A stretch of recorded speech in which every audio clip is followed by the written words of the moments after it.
भाभी को पैसों का घमंड, ननंद भाभी की नोक झोंक। मधु आज बहुत खुश थी। पूरे 2 साल बाद अपनी भतीजी की शादी में शामिल होने अपने मायके जा रही थी। स्टेशन पर उसके भैया पहले से ही उसका इंतजार कर रहे थे। मधु, तुम अकेली आई हो, जीजा जी और बच्चे नहीं आए? मधु को देखते ही भैया ने पूछा। भैया, वो उन्हें ज़रूरी काम है और बच्चों के एग्ज़ाम चल रहे हैं, इसलिए पहले से नहीं आ पाएंगे, पर वो सब शादी के दिन पहुंच जाएंगे। मधु घर पहुंची तो सुमन भी बुआ को देखते ही उनके गले लग गई। सुमन को गले लगाते ही मधु की आंखें नम हो गईं। तुझे अपने हाथों से झूला झुलाया है, ऐसा लगता है जैसे कल की ही बात हो, और आज तू इतनी बड़ी हो गई कि 6 दिन बाद तेरी शादी है। मधु ने मन ही मन सोचते हुए सुमन की न जाने कितनी बलाएं ले डाली। तभी भैया ने मनु भाभी को आवाज़ दी, अरे मधु, तुम कब आई?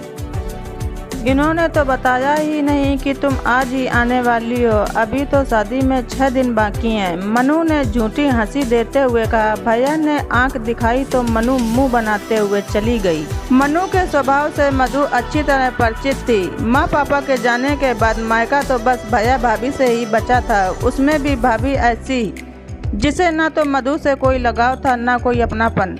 वो तो भैया के कारण ही रिश्ता चल रहा था। मनु अपने माँ पापा की इकलौती बेटी थी। माँ पापा के गुजरते ही उनकी सारी जमीन जायदाद मनु के नाम आ गई थी। मनु पर पैसों का घमंड चढ़ चुका था। शादी के बाद ही घर की सारी जिम्मेदारी मनु ने तुरंत अपने हाथों में ले ली थी। अपनों के लिए मनु का स्वभाव रूखे से और रूखा होता गया। मनु के स्वभाव के चलते ही मधु के बच्चे भी मामा के यहाँ आना पसंद नहीं करते थे, इसलिए अब मधु ने रक्षाबंधन पर भी आना कम कर दिया था। पर उसकी राखी हमेशा ही समय पर आती रहती थी कोरियर से। अब जब सुमन की शादी तय हुई तो खुद को रोक न पाई। मनु भाभी मुझे पसंद नहीं करती, पर इसमें सुमन और भैया का क्या दोष? और अगर मैं न गई तो बुआ के फर्ज और रस्में कौन करेगा? इसी मोह में मधु खिंची चली आई। मनु जो भी बोलती मधु ध्यान न देते हुए हंसी में टाल जाती। शादी की जिम्मेदारियां मधु ने आते ही अपने कंधों पर ले ली, चाहे वे मेहमानों को देखने की हो या हलवाई को काम बताना हो। सारे काम मधु ऐसे देख रही थी जैसे उसकी खुद की ही बेटी की शादी हो। वैसे मधु ने सुमन को अपनी बेटी से कम समझा भी नहीं। दूर से ही सही, पर कभी जन्मदिन तो कभी त्योहार पर हमेशा ही उपहार भेजती रही। आज रात को मधु जब अपने कमरे में पहुंची तो पीछे से मनु भी चली आई। तुम तो जानती हो मधु, सुमन की शादी कितने ऊंचे और बड़े घर में हो रही है। एक से बढ़कर एक वीआईपी लोग शादी में आएंगे। कल सुमन की हल्दी की रस्म है और रीति रिवाज के अनुसार बुआ के लाए कपड़े में ही लड़की को हल्दी लगाई जाती है, इसलिए मैं यह साड़ी लाई हूँ। कल कहीं हमारी नाक न कट जाए, इसलिए सबके सामने अपनी तरफ से यही महंगी साड़ी सुमन को पहनाना। वैसे भी इतनी महंगी साड़ी तो तुमने कभी खरीदने की सोची भी नहीं होगी, फिर सुमन को देना तो बहुत दूर की बात है। मनु ने मधु का जवाब सुने बिना ही साड़ी उनके हाथों में दे के चली गई। अगले दिन लगभग सभी मेहमान आ चुके थे। सुमन की मेहंदी और हल्दी की रस्म भी शुरू होने को थी। सभी बुआ का इंतजार कर रहे थे कि दुल्हन की बुआ कैसी और कितनी महंगी साड़ी लाई है। तभी मधु ने आकर सभी को चौंका दिया। मधु ने एक से बढ़कर एक 5 साड़ियाँ सुमन को उड़ा दी।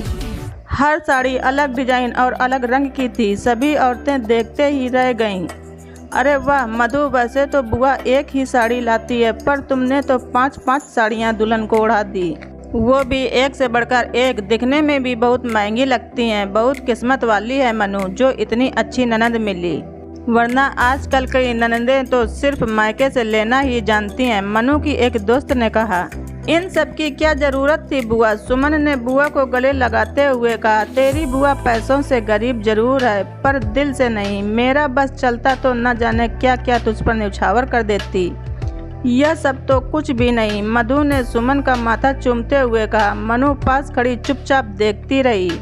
उसे मन ही मन शर्मिंदगी महसूस हो रही थी। मधु की लाई सस्ती और साधारण सी साड़ी से कहीं मेरी नाक न कट जाए, इस डर से मैंने मधु को कल बहुत शर्मिंदा किया। पर आज मधु ने न केवल मेरी शान बढ़ा दी, बल्कि मेरी आंखें भी खोल दी। माफ़ करना भाभी, अगर ये साड़ी आप मुझे प्यार से और अपना समझ कर देती तो इसे आपका आशीर्वाद समझकर सुमन को जरूर देती, पर इसे देने में भी आपका ही स्वार्थ छिपा था। इसमें आपका अभिमान साफ झलक रहा था, इसलिए मैं इसे अपना नाम देकर सुमन को उड़ाना ठीक न समझा। और हाँ भाभी, मेरी हैसियत आपके बराबर की नहीं, पर मैं अपनी भतीजी के लिए इतना तो कर ही सकती थी। मेहमानों के जाने के बाद मधु ने मनु की साड़ी लौटाते हुए कहा, अच्छा चलती हूँ, वैसे भी बुआ की रस्में तो हो ही चुकी हैं, मेरे रुकने से कहीं आपकी शादी की चमक फीकी न पड़ जाए।